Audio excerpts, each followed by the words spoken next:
বাংলাদেশের তৈরি পোশাক শিল্পে সুপরিচিত একটি নাম বেক্সিমকো, যা দীর্ঘদিন ধরে পোশাক খাতে গুরুত্বপূর্ণ ভূমিকা পালন করে আসছে। তবে সম্প্রতি গাজীপুরের বেক্সিমকো ইন্ডাস্ট্রিয়াল পার্কে 16টি কারখানা অনির্দিষ্টকালের জন্য বন্ধের ঘোষণা দেওয়া হয়েছে। ফলে শ্রমিকদের মধ্যে গভীর উদ্বেগ এবং ক্ষোভ সৃষ্টি হয়েছে। এতে হাজার হাজার শ্রমিকের অনিশ্চয়তার মধ্যে পড়েছে জীবিকা। গত মাসে গাজীপুরে অনির্দিষ্টকালের জন্য কারখানা বন্ধ ঘোষণা করেছে বেক্সিমকো কর্তৃপক্ষ।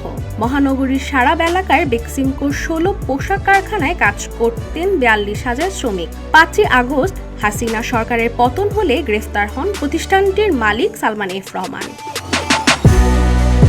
হত্যা, অর্থ পাচার, দুর্নীতি এমনকি ঋণ খেলাপি সহ বেশ কিছু অভিযোগে একাধিক মামলা করা হয় সালমান এফ রহমানের বিরুদ্ধে। গ্রেফতারের পর স্থগিত করা হয় তার ব্যাংক হিসাব। এরপর শুরু হয় বেক্সিমকোর কারখানাগুলোতে অর্থ সংকট। বেতন না পেয়ে শ্রমিকদের নামতে হয় আন্দোলনে। তারপর 15ই ডিসেম্বর অনির্দিষ্টকালের জন্য বন্ধ হয়ে যায় এই 16 কারখানা। শুধু বেক্সিমকোর কারখানাই নয়, গাজীপুরে একে একে বন্ধ হচ্ছে আরও অনেক কারখানা। এতে শ্রমিকদের মাঝে হতাশা থেকে সৃষ্টি হচ্ছে ক্ষোভ। কারখানা চালু করার দাবিতে ফুঁসে উঠেছেন তারা, নেমেছে আন্দোলনে। বেক্সিমকোর কারখানাগুলো খুলে দেওয়ার দাবিতে মঙ্গলবার গণসমাবেশ করেন শ্রমিকরা। এতে অংশ নেন অর্ধলক্ষাধিক শ্রমিক কর্মচারী। দ্রুত কারখানা খুলে না দিলে বড় ধরনের কর্মসূচি দেওয়ারও হুমকি দেন তারা। অন্যদিকে গত 9 জানুয়ারি বন্ধ হয়ে যায় মহানগরীর কোনাবাড়ি এলাকায় 40 বছরের পুরনো প্লাস্টিক পণ্য উৎপাদনকারী প্রতিষ্ঠান পলিকন লিমিটেড। জানা যায়, গ্যাস ও বিদ্যুৎ সংকটের কারণে দীর্ঘদিন ধরেই আর্থিক সংকটে ছিল প্রতিষ্ঠানটি।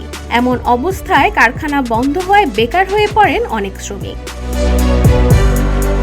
এদিকে একের পর এক কারখানা বন্ধ হওয়ায় বাড়ি ভাড়া সহ ব্যবসা বাণিজ্যেও নানা বিরূপ প্রভাব পড়েছে শ্রমিক ও ব্যবসায়ীদের মাঝে।